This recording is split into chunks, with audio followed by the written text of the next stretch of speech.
When we use the word transition, really what we're talking about is transition from an oil-addicted, very, very high carbon emitting ways of living to a much more climate-conscious, zero carbon way of living. So that's really the transition that we're in the process of. A few things we kind of think as given. Energy descent is one.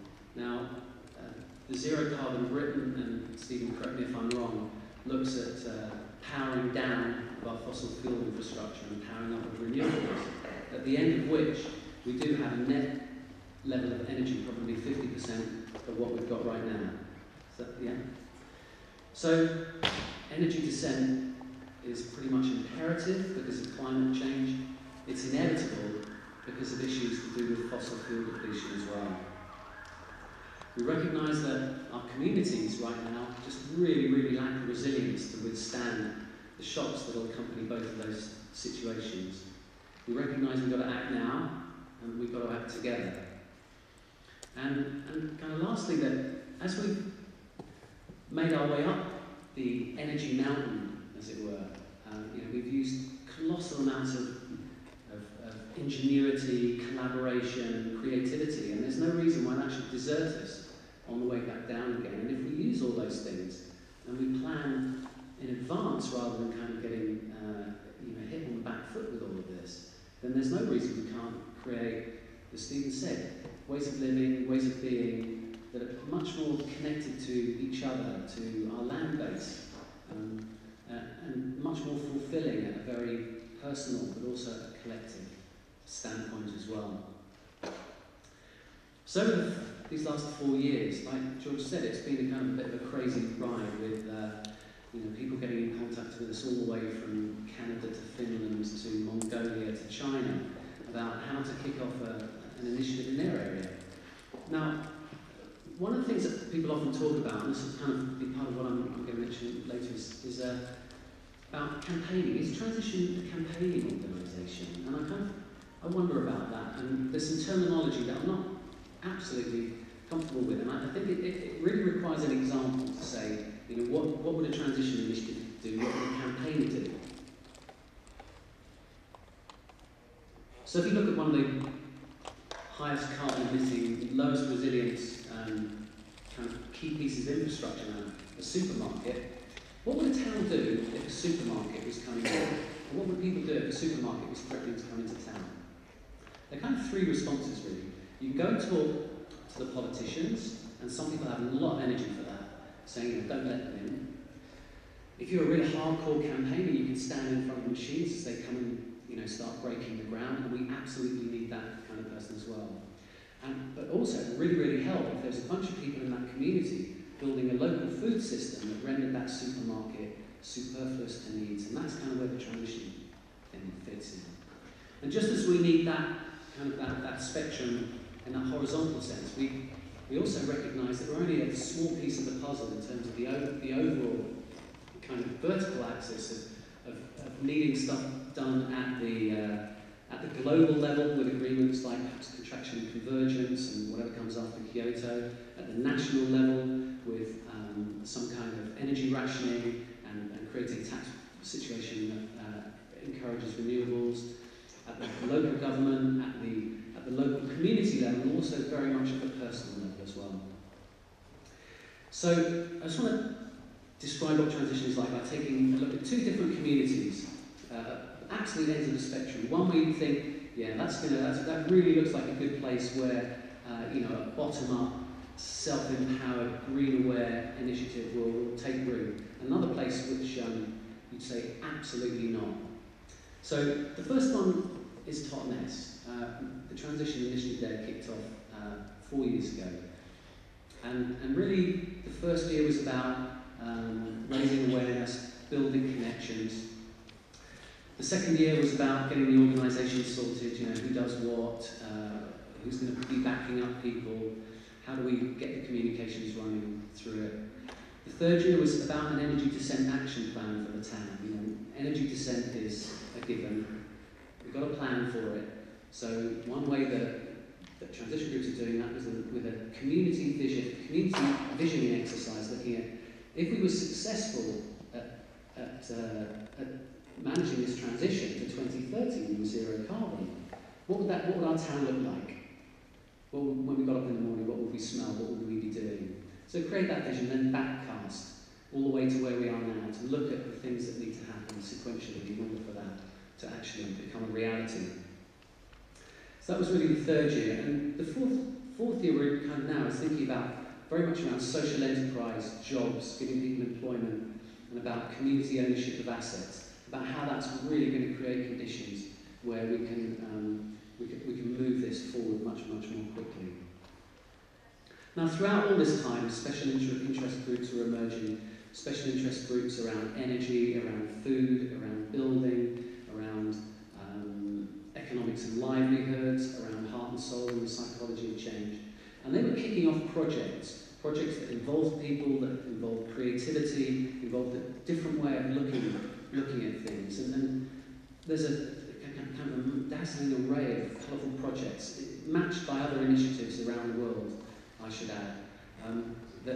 I'll just go through a few of those. So, for example, in the food group, they started up a garden share project, which is like a dating agency between people who've got land and those people who haven't. So those people who don't have it and want to learn how to grow, want to have a space to grow, and they can do it there. And that spawned Hugh Fearnley-Whittingstall's land share project, which is a national scheme, which is doing that on a much wider scale. How many people have heard of Hugh's land share project? He's got quite a lot of he's out there well, isn't he? Some other things like local food guides, training courses, and really a whole bunch of projects to help rebuild that local food web. Local food is very low carbon, it's very resilient, and takes the place of a lot of those systems that we rely on right now that are completely dependent on fossil fuels. And really we ought to be thinking about, what might happen to them at the end of the age of cheap oil. Other groups that started, just thinking of the energy group, they facilitated a fundraising program that got a huge array of solar panels onto the Civic Hall, and there are solar panels going onto lots of houses there as well. There's an organisation called Tresop, Totnes Renewable Energy Society, that is actively engaging in looking at a wind turbine in the surrounding area. So very much this idea of local energy, not going to replace the grid, but build in that resilience that we currently lack. The Economics and Livelihoods Group was a local complementary currency started up, very small step towards local economic infrastructure that will support much more relocalised manufacturing and jobs, kind of pattern of working. Thank you. A business exchange project which looked at businesses on the industrial estate and about how one business's waste is another business's raw materials. Very rich there. And I think what Ellen MacArthur's doing in the MacArthur Foundation, looking at the circular economy, is kind of really interesting. That idea that there's no such thing as waste, it's just somebody else's resource in the wrong place. So, yeah, and there's lots like that across all the other groups. Now the other place I'm just going to talk about is Heathrow. So contrast that with green Totnes, which hasn't had the stuffing kicked out of it over the years and was radicalised by GMO. So Heathrow, they've been kicked around, they've had disappointment after disappointment. How did the transition group start there? Community empowerment. What's the secret ingredient? Well, I didn't ever expect to see it happen, but lo and behold it did. And the secret ingredient were hardcore climate activists. So they came to the conclusion that they swoop in, they swoop out, and they don't leave much behind. And they said, well, what would it be like if we stayed somewhere and really embedded ourselves in the community and helped, raise their levels of awareness and reconnect them. And that project is one of the most interesting, fascinating ones out there. It's the edge between transition and hardcore activism, and it's creating something really special. So You put people in there who don't maybe pay so much attention to things like ownership of land, along with transition thinking. And what you get is cutting through the fences into a derelict piece of land where there are 3 large greenhouses. And those greenhouses have undergone big renovation. 2 of them have been reglazed completely. And they've become kind of community hubs where they've been doing great growing courses, permaculture courses. They've put in, they're doing lots of growing there as well. They had a community banquet of 80 people, all eating local food. They had a harvest day. Loads and loads of people came. They harvested the food. They processed it. They preserved it. And they had kind of a fun thing, which you often see in transition, which was a comedy championship with a boxing ring, and it was all very, very serious and fun at the same time. There are probably some people here who aren't from England who are wondering, what the hell is a conquer championship? So if you're one of those people, then turn to the person next to you and ask them. Now, just as an example of how well that's gone, is the landowner is threatening to regain the land. They've got 700 local signatures in support of them, including the local MP and, wait for it, the local policeman, who is on record as saying that the crime rate in Sipson, as a result of what's going on there, has gone down 50% in 6 months. Now, I expect a few people in government might want to pay attention to that, but that, unexpected, wonderful consequences of initiatives that are rebuilding community. So, transition is really about communities